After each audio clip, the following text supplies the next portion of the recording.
wet, and a player is hurt over in that pool of water. They're cold. Reggie Pleasant. He actually got frostbite in his toes. They caused some problems. And the big question now, can this contest continue? But boy, were they memorable. What a catch! Eddie Brown! Touchdown, Edmonton! The top 10 crazy CFL weather games are next. McRae. Looking. 11-yard line. Lost the ball.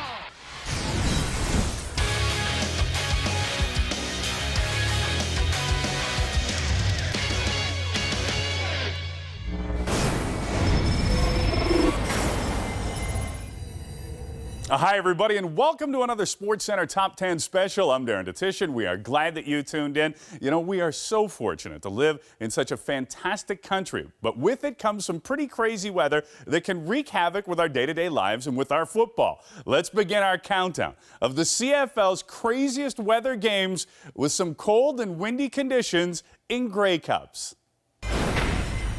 The normal Winnipeg temperature on the 24th of November is about -4 degrees. Let's not kid anybody today. It is cold in Winnipeg. Nobody had any business being on a football field. The temperature is -18 degrees Celsius. It is substantially below normal. It was a game of survival more than it was a game of football. It was, I believe, the coldest game that I've ever played in. When you hit someone in extreme cold, you feel it. The turf was frozen, we were frozen, they were frozen, the water was frozen, everything was frozen. 52,000 watching this 79th Grey Cup game.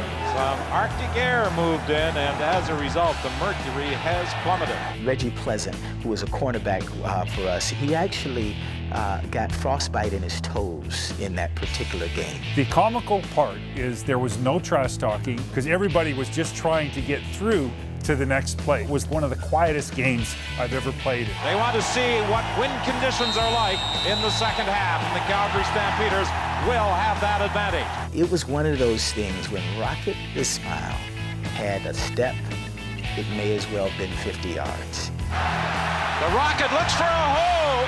By the time he was at midfield, the crowd was cheering. If he gets to the outside this time, he's gone. Goodbye. The Rocket delivers an 87-yard kickoff return. It was poetic justice when the beer can came onto the field. When you look at it, it was nothing can stop it, not even a flying object. That will guarantee a Toronto Argonaut Grey Cup triumph. That was the most painful game I have ever played. I'm glad it's over. Grey Cup 1965. With the wind making whipped cream on Lake Ontario, the scene was being set at the CNE Stadium for the Battle of the Gale Bowl. Game I'd like to forget. Western champions, the Winnipeg Blue Bombers versus the powerful Eastern representatives, the Hamilton Tiger Cats, were on the field today, determined to bury the Bomber jinx. Going back to receive Thornton, Ramey, and Lewis. Here is John Sutherland up to the ball, and the 37th Grey Cup is underway. It goes over Ramey's head into the end zone. The gusting wind affects even the football. When the first kickoff went into the end zone and out of bounds, no penalty, but the Tiger Cats must do it all over again. It was almost unheard of. You're allowing to make more yards and get better field position by gambling on third down, not even making a first down, than you would kicking the ball. That's the type of wind it was. Third down and 4-yard situation. I can remember Charlie got one up in the air and we took off and we saw him, we stopped and he waited and it come down. He had to jump on it pretty quick. He's 15 yards back of that line of scrimmage. Wants to take a little extra time because he's kicking into that wind. And oh, look at the wind. He's got a hook. And Elmer almost took his own ball. You never knew where it was going to end up. When we were down in that situation, facing the wind deep in our end zone, we'd rather give up the safety of 2 than we were to not make it and give up the ball that deep where they would have just walked in. Faced with gale-like winds, Coach Bud Grant called for the second safety touch to retain possession and set Grey Cup history, and again the Bombers conceded 2 points. It was the first time that a Grey Cup team had conceded 3 safety touches. I know there was quite a controversy about it because of the safeties and the wind. The score, Hamilton 21, Winnipeg 13. Ended up the difference in the game, but I think if we had to do it all over, same circumstance, we'd done the same thing. Woke up that morning and the snow was coming down. The field conditions have deteriorated. Even though they've been cleaning this field for 3 hours, it continues to snow heavily. It was just a beautiful day, snow on the ground, and it kind of just made the whole championship and picture of that game that much more perfect.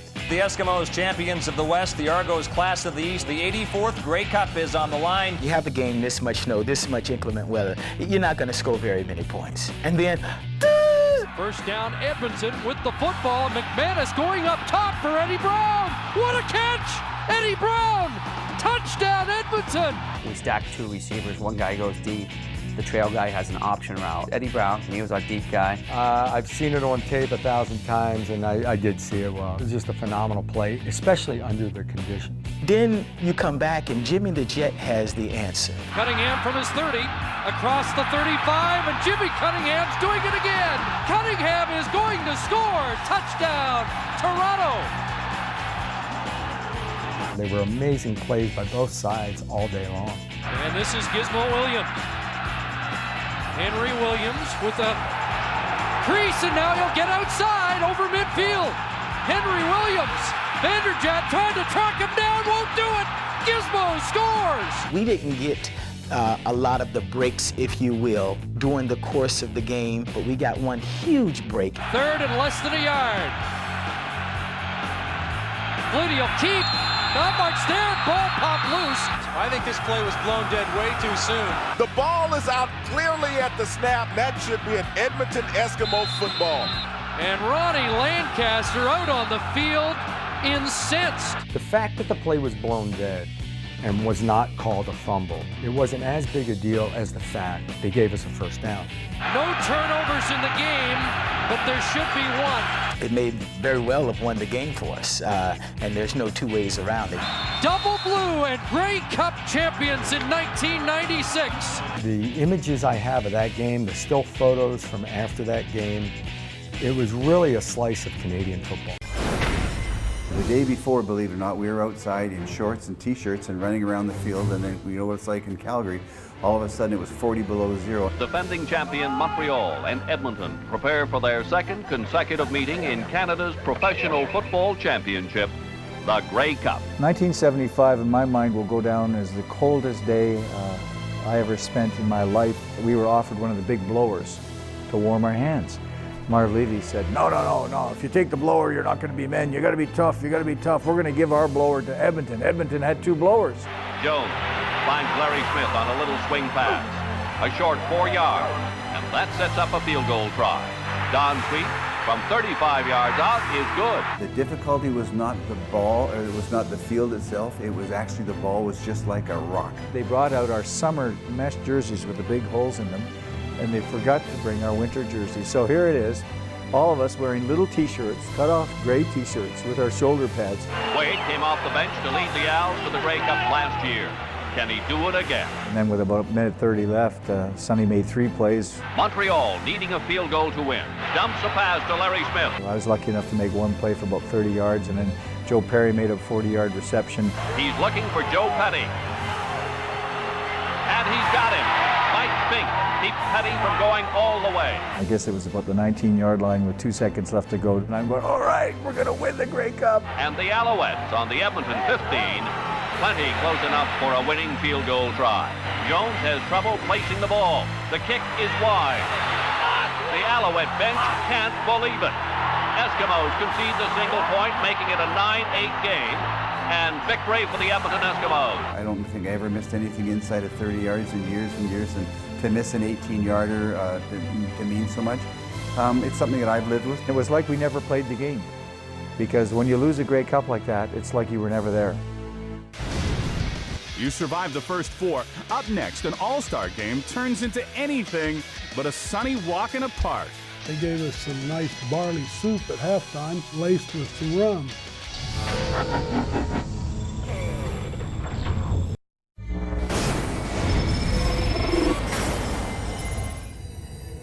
Welcome back to the show. As most of you know, Vancouver is a beautiful city, one of the prettiest in the world, but it does get its share of rain. And on November the 28th, 1971, there was plenty of it for the Grey Cup game at Empire Stadium.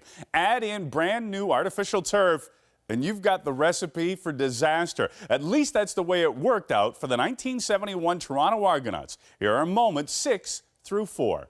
To set the stage for the nation's 60th championship football classic, the Grey Cup.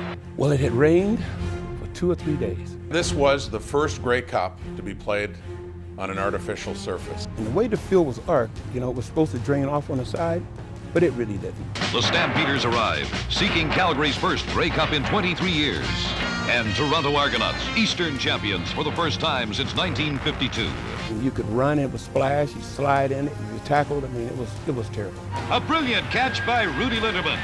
40 yards down the sideline, and Luster makes the tackle. The ball is loose. The Argos recover. The only problem was the ball was slippery. And of course, when you got tackled, you started sliding. It was just a matter of who was going to condition themselves to play that game in that condition would come out victoriously. 3 minutes and 30 seconds to play in regulation time in the Grey Cup game. 14-11 Calgary.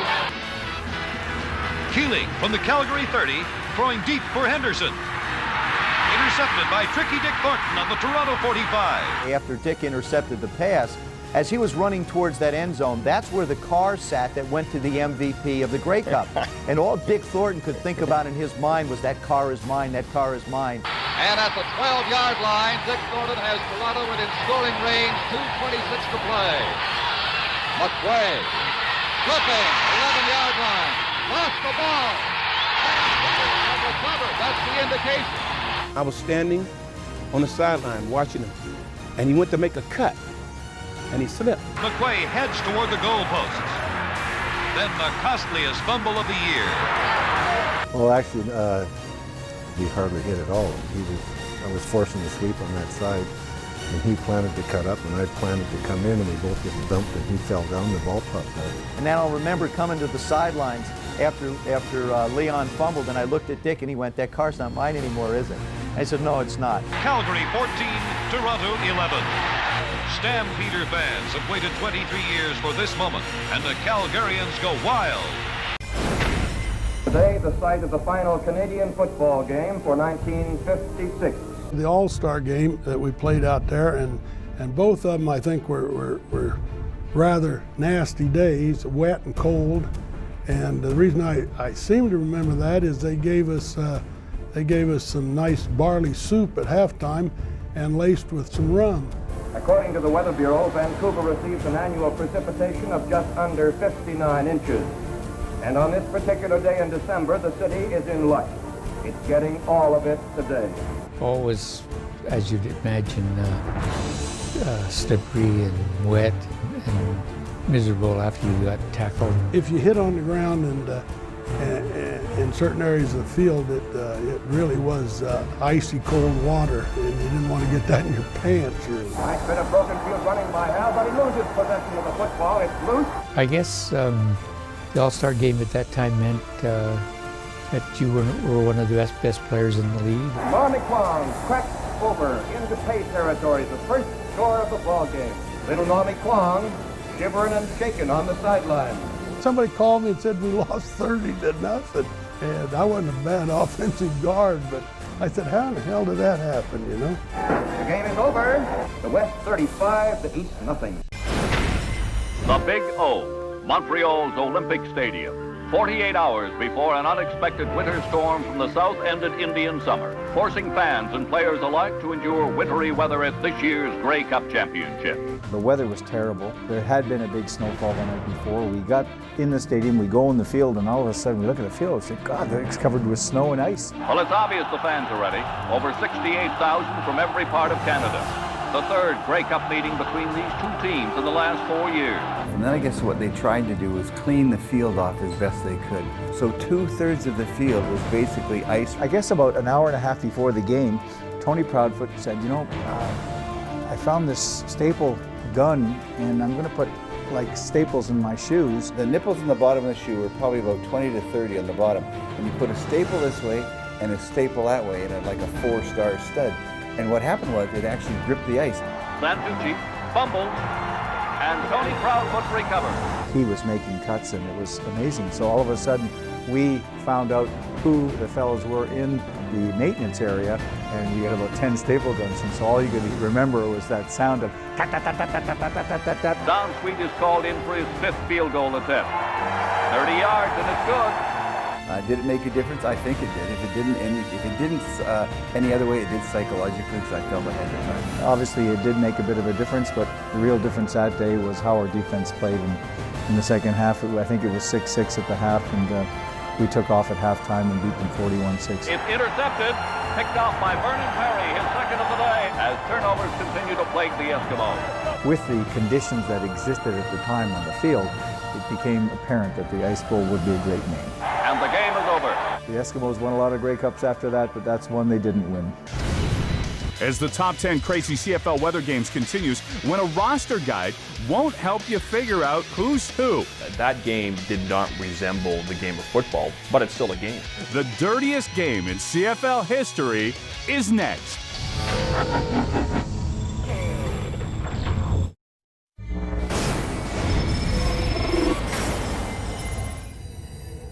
Now, back in the day, the CFL East and West Finals used to be a best-of-3 series played over 2 weekends. Imagine playing a rival 3 times in 8 days and then finishing it off in a game in Regina in late November. That's exactly what Calgary and Saskatchewan did in 1970 in a game regarded by many as the coldest ever. It was ugly. That was the coldest game I ever played in. I'm Ernie Afghanis welcoming you from Taylor Field in Regina. It's a very cold, brutal, wintry afternoon here in Regina. The temperature is 3 above, but the winds are from the north at about 25 miles an hour, which gives us a wind chill of 35 below zero. Well, I tell you, if cold would clog your mind, I probably wouldn't remember anything. Possibly the worst conditions ever in a Western Conference final. I remember we went out of the dressing room, and the officials were standing there, and they said, listen, we're not even going to sing the national anthem. We're just going to go and line up, flip the coin to see which end you want, and that's the way it started. Have you ever had to play in conditions such as these in all your time here in the CFL? No, not this bad. It's been cold before, but the wind is a big factor there, I think. Since Wayne Harris was calling signals and stuff and that, and he couldn't even move his lips because his face was just all puckered up in that, and he was trying to talk and he couldn't. This will be it for the Calgary Stampeders of the Saskatchewan Roughriders for the 1970 season. It was right at the end of the game, and someone says, well, we got to try a field goal. And the coach says, no, it will never get it there. So I said to the coach, Coach, let him kick it. But he's got to kick it out of bounds and let the wind move because the wind was just sweeping. The fans are on their feet. There's the kick. It's good. The ball went up, and it almost stopped, and the wind just pushed it. It just barely fell over the goalpost. It was unbelievable. I mean, that's why they called it the miracle kick, because he said, I had no idea where it was going to go. What a finish to a football game. Deplorable conditions, but a most exciting final in the best-of-3 Western Series. We got to the ballpark on Saturday, and it was just horrible. A heavy fall of snow and an unexpected thaw the morning of the game left a sloshy field of mud, water, and slush. They tried to shovel it off, and they couldn't do it. So they got little bulldozers, and they pushed it off. Well, you can imagine the mess that was left after that. It was literally 4 to 5 inches of mud. And so Toronto Argonauts, Eastern champions, and Winnipeg Blue Bombers, Western champions, meet on a watery, muddy field in Varsity Stadium for the 1950 Canadian Football Championship. The ball got covered in mud, and Teddy Toogood and I were punt returners. We couldn't catch the ball. So what we did was we just lined up the ball, we let it hit the mud, picked it up, and ran with it. I mean, it sounds hilarious, but that's exactly how bad it was. The old saying is you can't tell the players without a program doesn't apply today. The program wouldn't help you this afternoon. You couldn't tell numbers, because most of the numbers got covered in mud. And a player is hurt. Over in that pool of water, it may be Buddy Tinsley. Did you nearly drown? No, I never drowned. Never even came close to it. Just pushed the mud off of me. To fall like that and be everybody looking at you, it's kind of embarrassing. At different times in my career, I have been disappointed that I've not had an opportunity to play in a game like that, because that game did not resemble the game of football, but it's still a game. The game suddenly transforms into something else. It's more of a survival game, and you have to develop new strategies and different techniques, literally different techniques on the field. So I wish I'd played in at least one game that resembled that game, but I certainly wouldn't have wanted to play in more than one. You can't picture playing in a field that's so bad, but it's a classic in itself because it was a famous mud bowl. We are down to number one. It's ridiculous to think when you watch the film of that, you watch the video of it, that they actually tried to play football. Find out what caused the only postponement of the Grey Cup game in history. That's next.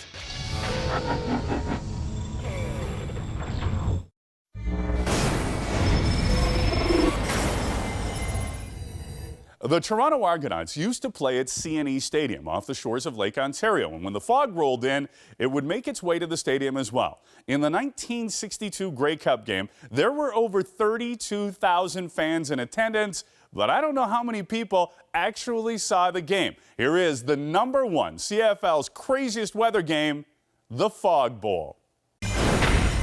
My dad used to tell me about that all the time, the legendary Fog Bowl. The Ticats and the Blue Bombers, one of many times that they'd met in the Grey Cup. When game time came along, there was fog in the air, but every seat was taken. Well, the weatherman has indicated conditions tomorrow will be no different. We've decided to take the gamble and proceed. I wonder if this clammy fog will hold off. The fog kept descending and moving in on the field. It's ridiculous to think when you watch the film of that, you watch the video of it, that they actually tried to play football. Breaks loose. Coasts his way for a barely visible 64-yard return. Barrow was the reported tackler. But if you threw a long pass or punts that got up into the air a bit, then you could lose the ball before it came out of the fog. The fog, which has been swirling around the stadium, closes in. ABC Wide World of Sports was telecasting the game at the time. That was the first game I ever watched. It was televised in the United States, and of course the fog rolls in and you don't see the whole game. From my understanding, if you're up in the stands and it's the fan who comes to support the game and pays the price to see the game, they were the ones that had a little height looking down and looking through the fog.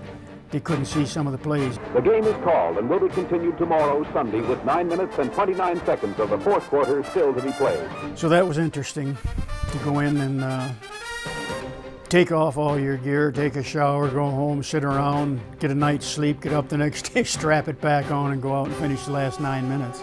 Sunday dawned with just a slight haze hanging low over the lakefront. The Fog Bowl, most people ask me about that all the time. Time runs out for the Ticats, and the Winnipeg Blue Bombers defeat the Hamilton Tiger Cats by a final score of 28-27. Those are the sorts of games which live in infamy, and the league, it's good for the league. That's some pretty crazy stuff. We hope you enjoyed the show. From all of us here, thanks for watching. We'll see you again.